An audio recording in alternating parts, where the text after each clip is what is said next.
Hi, welcome back to Battleboards Bunker. Today we're going to be looking at another exciting project that we'll be working on. This one we've been working on for a few months now, so we'll sort of catch up with what we've been up to.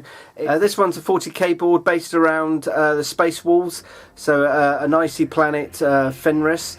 And it's quite a big project, so we're sort of going through the process of what we did to make it.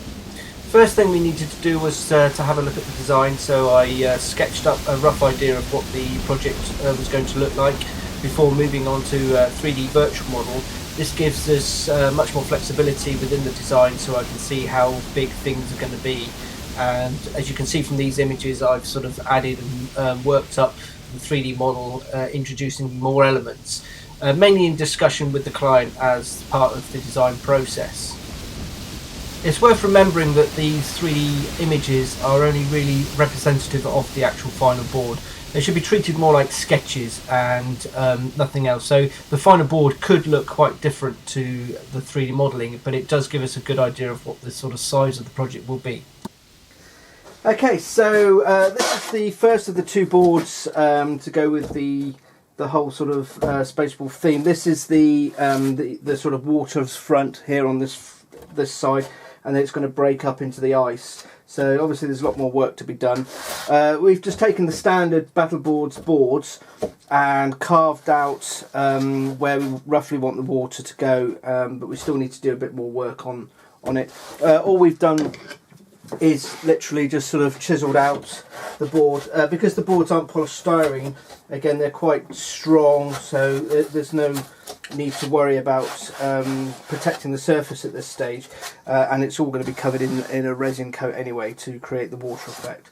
So just thought I'd show you the sort of basic sort of shape that we've come up with. We've also made the boards so they're reversible, so the boards will spin round and match the other way, so that's quite important to try and get as much flexibility in the design as possible, and you know, it'll just break things up and make the board look different when they're switched around and things.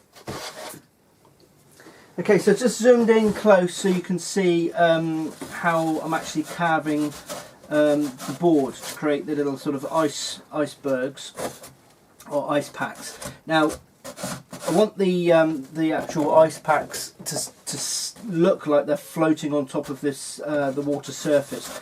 So I'm just carving away quite nicely and creating this sort of undercut, so it looks like the water is sort of you know, washed up and down for a bit and actually melted the iceberg away, and that way they'll start to look like they're actually floating on top of the water surface, as opposed to sort of blending in with it as if it was in sort of you know, mud or sand or something like that. So I'm just going to go around. This takes quite a long time, so I have to do them all and individually sculpt each one. Update on the board so far. As you can see, a lot has happened. We're about 2 weeks ago from our last movie, so you can see we've added a lot more. All the icebergs have been sculpted out.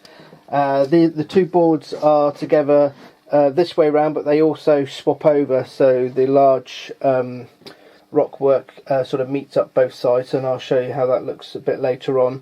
And now we're just sort of putting the main sort of undercoat on, changing the brown standard battleboard to white, and then it will all start to make much more sense when it's all one colour, and then we can start adding the paintwork and do the finishing for the rock work.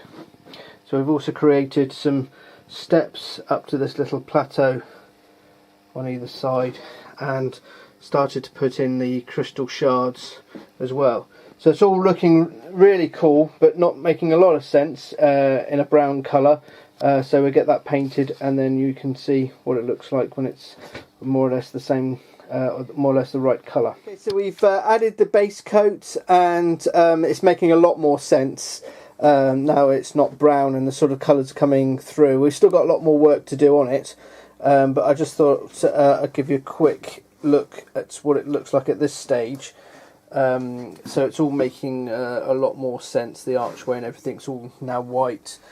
We've base coated the rock work ready for its top coat, and I've put in the small harbour section just so you can see where that that goes. We've made the harbour section removable, so that can be moved out the way completely and just have an open board, or it can be placed anywhere else that it can sit. So it's looking really nice. Okay, so we thought we'd set up the board so you could show the progress so far. This is incomplete, so we've still got a lot of resin work to do on the water and sort of some icy effects and things and some snow, but hopefully this sort of flyover will give you an idea of what the table is going to look like. We've done these ice crystals, so they're actually transparent, so you can see some transparency through there. Again, they will probably look a bit more shiny once we do the final sort of resin coats. So this is a bit of a closer look at the actual icebergs themselves. Now again, all this space in here needs to be filled with resin, and the resin needs to go over the ocean part of the board. We're going to leave this to the end because we want to flock all the boards together to make sure they all match perfectly, and the resin is the last thing that you always add to the board, so you don't get to the resin polluted with the flock that tends to go everywhere. Although most of it will get banged out, you still can't help it from getting caught underneath the small creases and things. So we're going to do the flocking first and then the resin afterwards. We've also allowed enough space or gap between the actual icebergs so larger miniatures can actually bridge the gap. The bases can actually bridge the gaps quite easily, so the flow of troops across will be quite cool. One of the other features about the board is the docking area, which is this sort of docking platform which allows smaller vessels to actually come up and sort of dock, or things to come out of the ice and actually clamber up onto the this sort of docking area. The detail of this is actually amazing. It's from the Mackay range of plastics, which is really good, and we've used those in conjunction with our own sort of custom made bits plus bits from GW, so I think they start to work really well together. It's also going to be iced up a little bit more as well, and flocked when the entire boards are done, but I think that's come out pretty well. I've made a custom gun mount, which is 3 flamers sort of joined together. That rotates and is on a magnetic connection, so that can be removed, and even other gun emplacements can be built, and sort of as long as they've got a sort of a metal or a magnet at the bottom of them, that will connect quite nicely. There's just a metal plate in the bottom there, so anything with a magnet will connect nicely, and that can be rotated around to suit any angle. These are the main support columns for the main forge, which will be towards the rear of the board. The positioning here, this is part of the actual forge. This gun emplacement will be on top of the forge and also be removable. We've made a custom Space Wolf head instead of its eagle head, so that's what that looks like. And again, this needs to be a little bit flocked up and things, but that'll give you an idea of how that looks. And also we'll leave this removable, so the sort of missile platform can be seen underneath as well. We've also included some Mackay steps at the bottom, which I think again work really well with the stuff from GW. So I'm really liking how those parts blend together. A nice feature of the board is this ice arch that we added, which has been carved from polyurethane, so it's not polystyrene. So I mean, that is seriously tough, so that's not going to sort of fall apart or break or anything like that. And it has the crystals sort of growing out either sort of side of it, which work really well. Again, you can just sort of see the transparency effect those are creating. So it's one of those things that you sort of have to see really, and doesn't really come out in the photographs. Part of the design, we've also added these 2 rocky outcrops on either side of the board. This gives the board a bit more balance, we felt, from the higher ground that's going to be towards the back of the board. There's steps that lead up to the sort of raised area, with this. There's a small cave underneath, so that works really well. So there's one on both sides. Okay, this is the opposite side of the rockwork. We've put a small little gun emplacement in that one, or some barricades. Now both of these sections can be placed back to back, so we've made it sort of customizable, so both sections can be put back to back, so I'll show how that works in a minute. Okay, so I'll switch the boards around so you can see it in the other configuration. So these two sort of side panels then can come back to back to form this sort of little sort of plateaued area, which can have you know, various things put on top of it as part of the defences. So this could represent some of the defence further down the coast. So it could almost be like a flanking manoeuvre.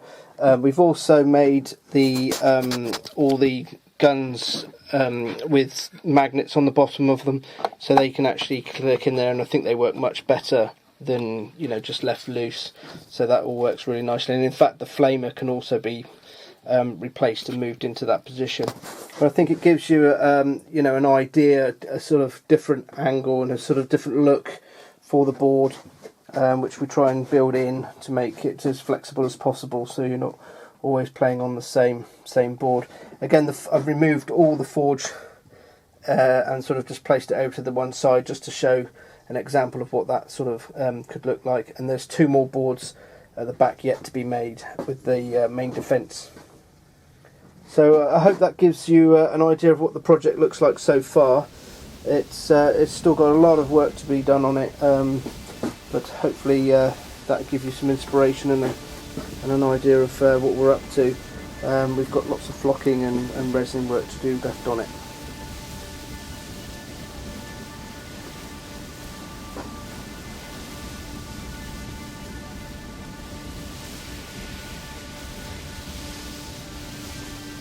Thanks very much for watching and subscribing. I hope that's been of interest. There's obviously a lot more work to do on the set, so do please check in and see the other parts as we complete the set.